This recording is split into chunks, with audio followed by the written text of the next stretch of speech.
श्रीशैले दयाभात्रं दीभत्यादिगुणान्धवं यतीन्द्रप्रवणं वन्देरं अजामाधरं मुनिं लक्ष्मीनाथसमारम्भां नादयामुणमद्भयाम् अस्मदाचार्यपर्यन्तां वन्दे गुरुपरम्परां भक्तामृतं विश्वजानूनमोधनं सर्वार्थं श्रीषडगोपवाङ्मयं सहस्रशाखोपनिषत्समागमं नमाम्यहं திராவிடவேதசாகரம் திருவழுதினாடென்றும் தென்குருகூரென்றும் மறுவினியவன் பொருணலென்றும் அருமறைகள் அந்தாதி செய்தான் அடியினையே எப்பொழுதும் சிந்தியாய் நெஞ்சே தெளிந்து ஏய்த்தவருங்கீர்த்தி ராமானுஜ முனிதன் வாய்த்த மலர்பாதம் வணங்குகின்றேன் ஆய்த்தவரும் சீரார்ச்சரகோவன் செந்தமிழ்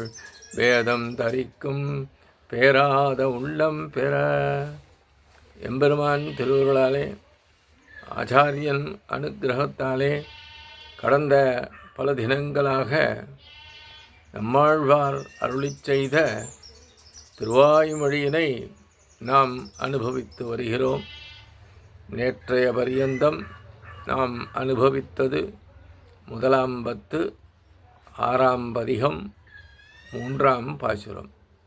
இன்று அதன் தொடர்ச்சியாக நாம் காண இருப்பது முதலாம் பத்து, ஆறாம் பதிகம், நான்காம் பாசுரம். அணங்கன ஆடுமெனங்கம் வணங்கி வழிபடும் ஈசன் பிணங்கி அமரர் பிதற்றும் குணங்கள் கொள்கையானே. அணங்கன் என ஆடும் என் அங்கம் வணங்கி வழிபடும் ஈசன் பிணங்கி அமரர் பிதற்றும் குணம் கெழு கொள்கையினானே. அணங்கென ஆடும், ஆவேசம் கொண்டாற்போல் ஆடுகின்ற என் அங்கம், என் உடல், வணங்கி வழிபடும், சேவித்து ஆராதிக்கின்ற ஈசன் எம்பெருமான், அமரர் நித்தியசூரிகள் பிணங்கி பரஸ்பர விவாதம் செய்து பிதற்றும்படியாக உள்ள குணங்கெழு பல திருக்குணங்கள் பொருந்திய கொள்கையினான் கோட்பாட்டை உடையவன் ஆகிய எம்பெருமான். இங்கே எம்பெருமானை பற்றி அவன் எப்படிப்பட்டவன் என்பதெல்லாம் நித்திசூரிகள் விவாதித்துக் கொண்டிருப்பார்களாம். எப்பொழுதும் எம்பெருமான் பக்கலிலே இருந்து கைங்கரியம் புரியும் நித்தியசூரிகள் எம்பெருமானுடைய ஒவ்வொரு வறுமையையும் குணங்களையும் ஒருவரை ஒருவர் முந்திக்கொண்டு மாறுபட்டு விவாதித்து கொண்டிருப்பர். தற்காலங்களிலே இன்டர்பிரிட்டேஷன் என்று ஆங்கிலத்தில் கூறுவோம். ஒரு சில சட்ட நுணுக்கங்களை வழக்குரைஞர்கள் ஒவ்வொருவரும் வேறு வேறு விதமாக வழக்காடு மன்றங்களிலே எடுத்துரைப்பார்கள். அதுபோன்று நித்தியசூரிகள் எங்கிருக்கின்றார்கள்? பரமபதத்திலே எம்பெருமான் பக்கலிலே. அவர்கள் என்ன செய்கின்றார்கள்? நித்தியம் கைங்கரியம் செய்கின்றார்கள் எம்பெருமானுக்கு. அப்படிப்பட்டவர்கள் எம்பெருமானுடைய பெருமைகளையும் குணங்களையும் நன்றாக அறிந்தவர்கள். இருந்தாலும் அவர்கள் ஒவ்வொருவரும் ஒவ்வொரு விதமாக எம்பெருமானுடைய பெருமையையும் குணங்களையும்